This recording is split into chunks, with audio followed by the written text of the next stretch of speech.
Hi, I'm Gail Sokol and welcome to my kitchen. Today, I'm going to make 3 dessert sauces you can't live without. That is creme anglaise, all right, so that's a beautiful custard sauce, raspberry sauce, and a chocolate sauce. They are spectacular on any dessert or just over some ice cream. So let's start with our creme anglaise, which is a stovetop custard. So I have my hot plate here. I have 1.5 cups of whole milk, and you don't want to use skim milk. It will be a lot less rich and not as thick, so use whole milk if possible, and 1 cup of heavy cream. So I have that in this pot, and it's heating up to the simmer. So I'm going to get that going. All right. In this bowl, I have 5 egg yolks, not the whites, so you want to separate them, and half a cup of sugar that I'm going to add to it in a second. But before we get started, this is part of our mise en place, or getting everything ready. We need a water bath, a cold water bath. And what I've done is I've taken a large bowl with icy water. I have filled it with another bowl, and then I put a sieve on top of it so we can eventually pour our custard through. If any egg got cooked in our custard, we want to strain that out because we want a perfectly smooth creme anglaise. So I am heating this up now. I'm going to add my half a cup of granulated sugar into my egg yolks. And if you notice, I didn't do that ahead. I did it while you were watching. The reason is, if you don't keep egg yolks and sugar moving, the sugar, which is hygroscopic, it's a word you may want to get to know if you like to bake and cook and make things with eggs.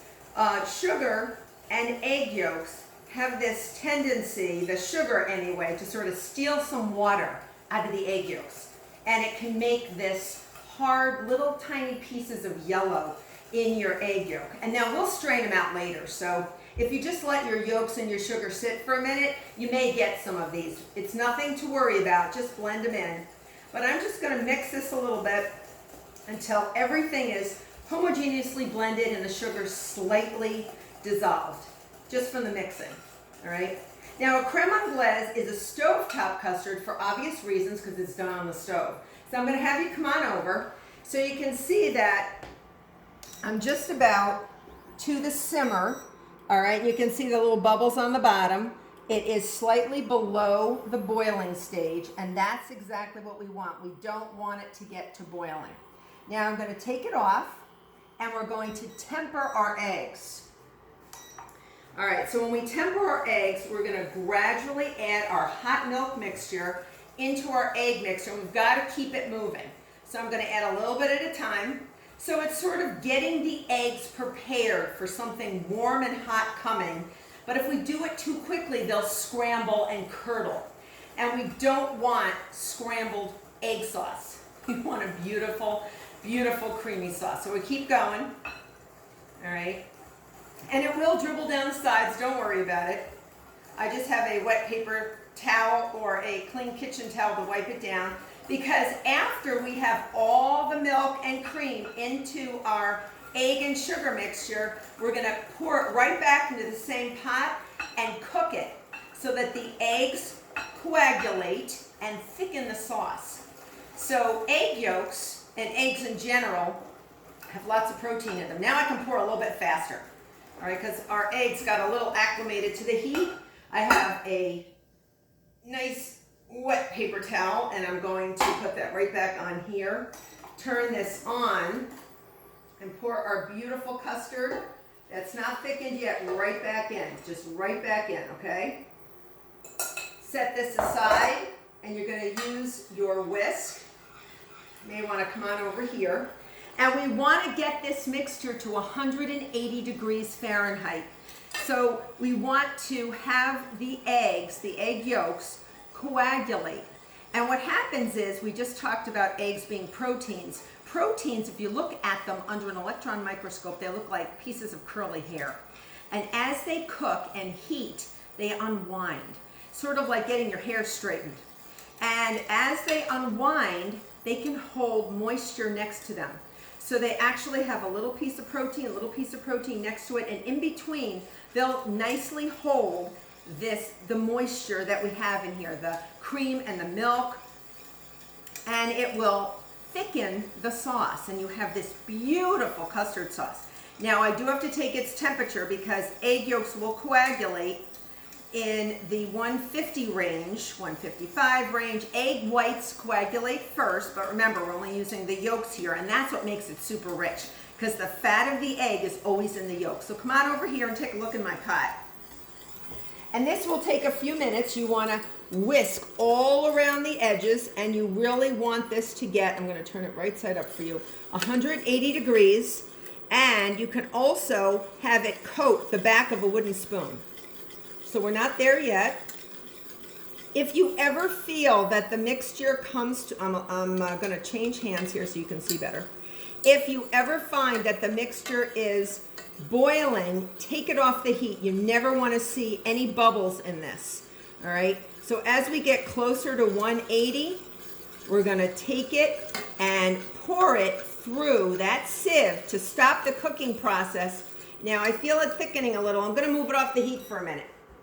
Come on over here, because let's see, if it's 180, it's going up pretty high. Look, look, look. Oh, look, look, look. Okay, so we have about 180. Now, the test to see if it's done, you can see it's actually thickened.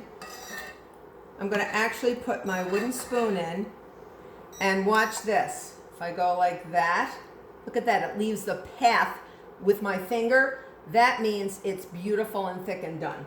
So we are done right here. We've actually cooked those egg yolks so they can't make anybody sick. And now I'm going to pour it through my sieve. All right, you do this slowly. You don't want to lose any of that beautifulness. And you may catch a few coagulated egg bits. Don't despair. It happens. Doesn't mean anything was overcooked. I'm going to put this in my sink. I'm going to lift this up, and you can see, yes, there's a few egg bits in there. That is quite all right. That's just the coagulation process happening, but we caught them, and they are not in there anymore. So at this point, I'm going to let this cool for a few seconds. You can see how gorgeous this is. Now, you could take this, and you could freeze it as a French vanilla ice cream in your ice cream maker. Now, I'm going to add 2 teaspoons of pure vanilla extract. And I'm going to mix that up.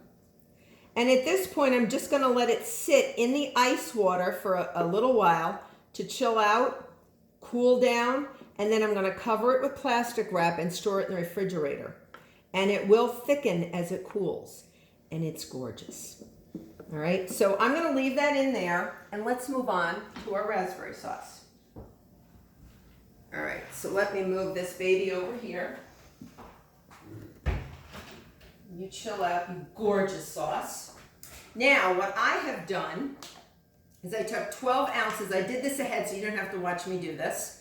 I took 12 ounces of frozen raspberries because I don't like to waste fresh raspberries because I love to garnish a dessert with those. And I took 2 tablespoons of granulated sugar, so the whole container, 10 to 12 ounces. Sometimes they come in a 12-ounce frozen bag. And you're going to put this in your food processor, 2 tablespoons of granulated sugar, and about a tablespoon of water. And you're going to whirl it around till it's pureed. Then you're going to put it through a sieve and get all those little seeds out. See the seeds? And then I'm going to take another pot, and I'm actually going to go grab a whisk. And I've got 1 tablespoon, I don't know if you can see it, but I have 1 tablespoon of cornstarch in here. All right? And I'm going to put my puree in here because this already has been done. I didn't want you to see it. This already has my sugar. It's got my pureed raspberries, and it's got a little bit of water. And then I'm going to whisk. You want to whisk that cornstarch in. You don't want to put cornstarch into a hot liquid because it will clump. So we're going to put this now on the stove, on the hot plate. And we want to bring it to a boil because cornstarch needs to come to a boil in order to reach its full thickening power. Come on over so you can see this beautiful bejeweled sauce of raspberries. Isn't that lovely? So we're gonna let that come to a boil, and you'll see it thicken. This sauce can get super thick. So if it gets too thick after you've chilled it, because I like to chill it, make it a head, then you can thin it down with water. And what's really great, you can also thin it down with other things, like pomegranate juice. And then you have a raspberry pomegranate sauce, or cherry juice, or passion fruit juice, or orange juice, or just water. Anything you want. You could even probably put a wine or a liqueur in here, and that would actually make it taste a little bit more exotic as well. So you can see it hasn't thickened up yet, but it's almost to the boiling. You want to hit boiling when you see those bubbles. When you see those bubbles, that's when it's boiled. And you want to give it a few seconds on the stove.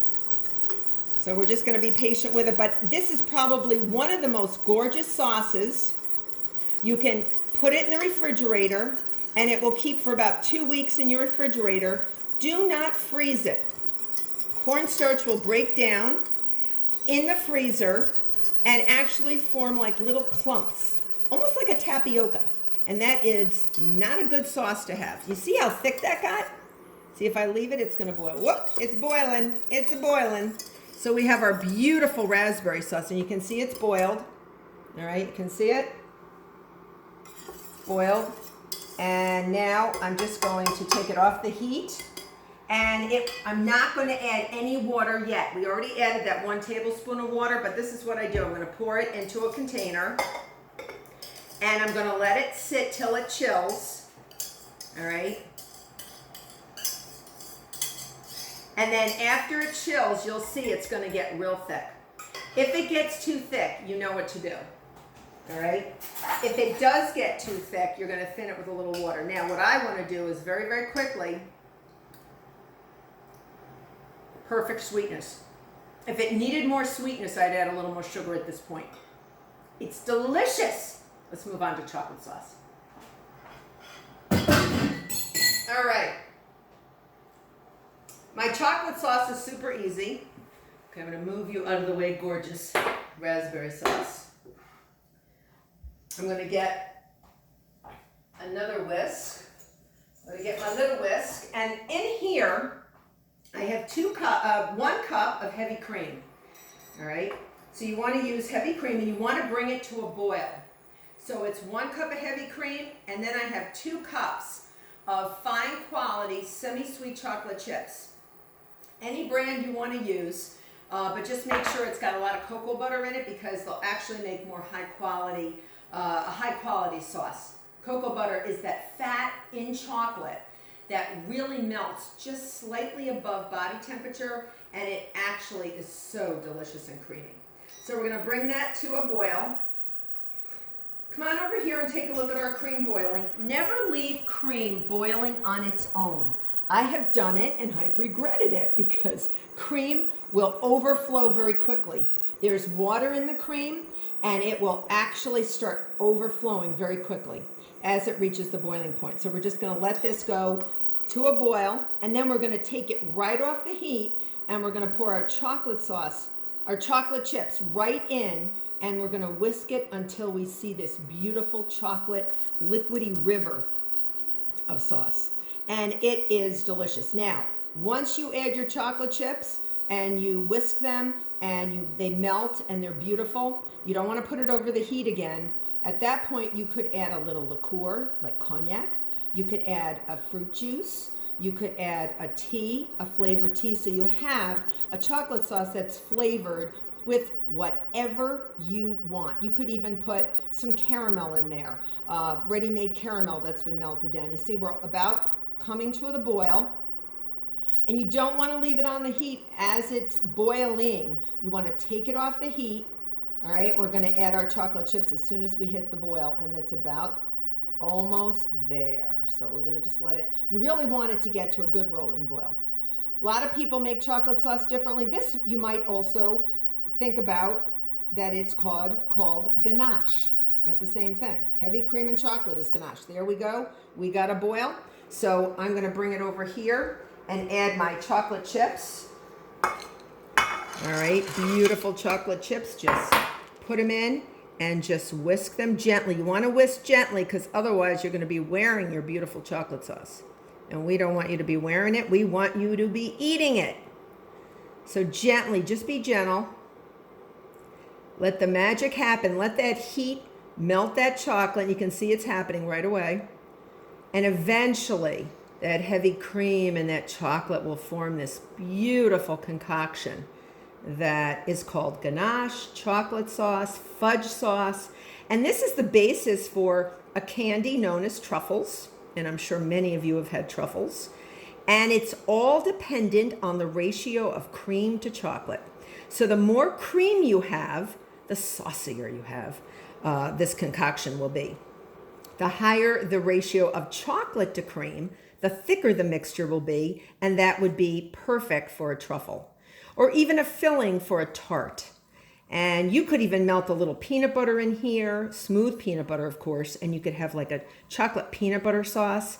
You could do so many different things. I actually always have a little bit of chocolate sauce or ganache in my freezer at all times. I really do, honest. Because you never know when you want to dress up a brownie or make a chocolate ice cream, fudge sauce sundae or banana split or something like that. So you never know. Now the last little particles of chocolate take the longest to melt. So keep with it. Just keep moving. Keep bringing it. And if it ever gets too thick, because you will store this, you can store this, like I said, in your freezer in an airtight container for 3 to 4 months, even a little longer if it stays very, very frozen. And then you just microwave it and you'll get right back to this beautiful, beautiful, beautiful concoction, this liquid, gorgeous liquid gold that I call like this chocolate river of lusciousness. All right. So what I do is once I get it to this point, I will pour it into a container and just let it come to room temperature before I pour it into an airtight container and freeze it. Or I may just leave it in a cup and put it in my fridge so I can microwave it for later. See how it's beautiful. Look at that. Yum, yum, yum. Okay, so I'm gonna I missed a few chips, so I'm gonna move those out of the way. And then what I do is keep this going. All right. And if you see that any chocolate chips haven't melted, sometimes you get a little air bubbles too, and you can see air bubbles in there. But you just keep it going, and the heat of the pan will actually help it melt. And I'm just going to pour it in. Yum, yum, yum. And then all I have to do is tell my husband or my kids, I got a pot to clean, and it had chocolate sauce in it. And then everyone comes running, and I just don't understand. They just come running all of a sudden. So here we go. 3 sauces, chocolate, raspberry, and then our beautiful, beautiful, beautiful, beautiful creme anglaise. Look how gorgeous that is. So there you have the 3 dessert sauces you will not be able to live without. I want you to stay tuned for another upcoming video in which I'm going to show you how to use each of those sauces to make your desserts a work of art. Until then, see you then.